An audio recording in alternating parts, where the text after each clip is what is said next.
գործընկերներ։ Համաձայն եք, այսինքն Փաշինյանի այն պնդման հետ, որ Լևոն Տեր-Պետրոսյանը Հայաստանի Հանրապետությունում ընտրությունների կեղծման պրակտիկայի հիմնադիրն է։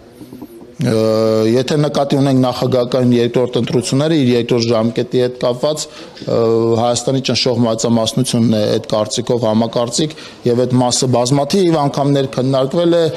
նաեւ ընդդիմության ուրեմն հետ պատերազմյան ժամանակների լիդերը եւ վարչապետի կարկառուն տեխնացուն է ընդդիմության պնդել դրա մասին այնպես որ այս հարցը թվականին Նիկոլ Փաշինյանը դուրս էր եկել Լևոն Տեր-Պետրոսյանի պաշտպանությամբ այս հարցը խորհուրդ եմ տալիս նաեւ տալ ընդդիմության այն ժամանակվա 2018-ի հետ պատերազմյան 2020-ի հետ պատերազմական ժամանակների ընդդիմության կարկառուն լիդեր Վազգեն Մանուկյանը։ Բա ինչու էր 2008 թվականին դուրս եկել 2008 թվականին բազմաթիվ այդպիսի խոսակցություններ են եղել, ոչ դուք սխալվում եք, բազմաթիվ այդպիսի խոսակցություններ են եղել, բազմաթիվ այդպիսի մեկնաբանություններ են եղել, եւ եթե այդ մեկնաբանություններին ժամանակ տրամադրեք, վստահ եմ համացանցը դրան գտնելու։ Եթե ընտրակեղծարար էր, ինչու էր հրապարակում Լևոն 2008-յան պրոցեսների մասով լրիվ այլ իրավիճակ ենք ունեցել, որովհետև փաստացի մի կողմում եղել է ժողովուրդը իր նախագահական ընտրությունների տեխնացիով, մյուս կողմում եղել է ժողովրդից իշխանություն խլած քաղաքական մեծամասնությունը, որը դրանից հետո մարտի 1-ից, այսինքն հետո 10 տարի իշխելու երկիրը կառավարելու հնարավորություն է ունեցել, եւ այն պրոցեսներում, որտեղ մի կողմում ժողովուրդն է, իսկ մյուս կողմում ժողովրդից ուրեմն ընտրակեղծիքների միջոցով իշխանություն խլել ցանկացողները այդ դեպքում այլ տեղ քան ժողովրդի կողքն է կանգնելու հնարավորություն չկա իմիջիալոց այդ նույն տրամաբանության մեջ վարչապետը նաև 2013 թվականի ուրեմն նախագահական ընտրություններից հետո երբ որ ինքը մասնակցում է Ռաֆի Հովհաննիսյանի կազմակերպած ուրեմն հանրահավաքներին ինքը հենց դրա մասին նաև այնտեղ է ասել 2013 թվականին, որ ես ի սկզբանե չեմ աջակցել Ռաֆի Հովհաննիսյանին, բայց երբ որ ստեղծվում է մի իրավիճակ, երբ որ մի կողքում հիմա նույն իրավիճակը, հիմա նույն շատ հստակ պատասխանում եմ, երբ որ ստեղծվում է քաղաքականության մեջ մի իրավիճակ, որտեղ մի կողմում ժողովուրդն է եւ մյուս կողմում ժողովրդից իշխանություն փորձել գողացող ուրեմն խումբն է, այդ դեպքում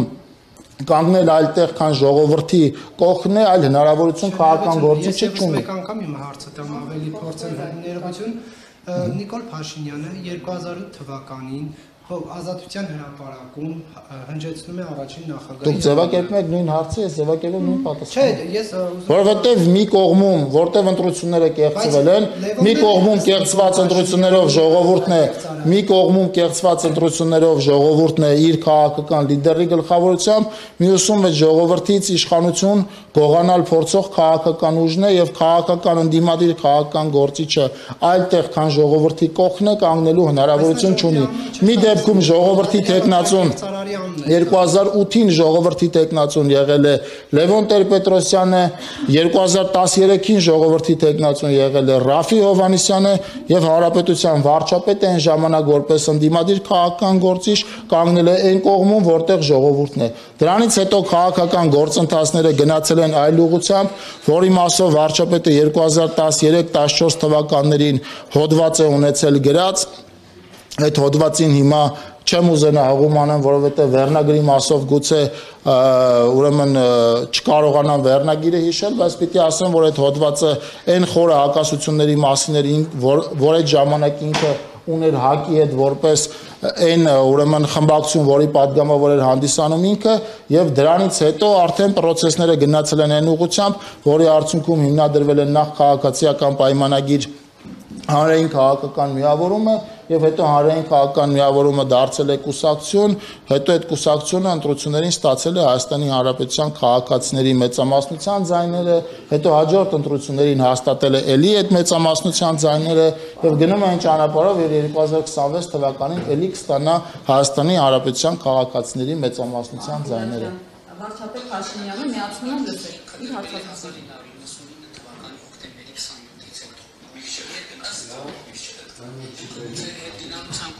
Ես պատասխանում եմ ձեր հարցին։ Ես գիտեք ինչ, ես խնդրում եմ իմ ազնվությունը կասկածի մի դրեք, որովհետև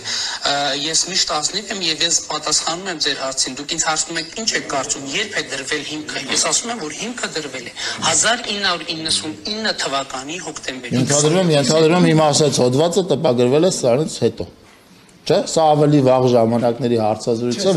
որի մասը իհարկե կոնտեքստին չեմ հասցնի, կոնտեքստին չեմ 2013 թվականի տարեվերջին կամ 2014 թվականի տարեսկզբին վարչապետը ուրեմն հեղինակել է հոդված, որտեղ նշում է իր հակասությունների մասին Հայ ազգային կոնգրեսի հետ եւ դրանից հետո process-ները գնացել են այն ուղղությամբ, որի ականատեսն եք դուք վերջին տարիների ընթացքում։ Դրան նախորդած այդ հարցը կարող եք վարչապետին տալ, որովհետեւ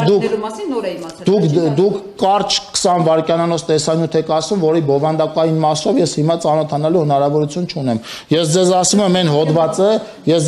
այն հոդվածը, որով 2014 թվականին իմիջիալոց շատ պարզ եւ կոնկրետ մատնանշվել է այն քաղաքական հակասությունները, որոնք եղել են ժամանակին Հայ ազգային կոնգրեսի հետ, որից հետո արդեն ասացի process-ները գնացել են իմ ասած ուղղությամբ։ Նույն Լևոն Տեր-Պետրոսյանի կուսակցությունով դարձել է падգամավոր, առաջին անգամ այդպես է մտել խորհրդարան։ Վարչապետը Հայ ազգային կոնգրեսում, շատ լավ, վարչապետը Հայ ազգային կոնգրեսում այնպես չի, որ ինքը այդ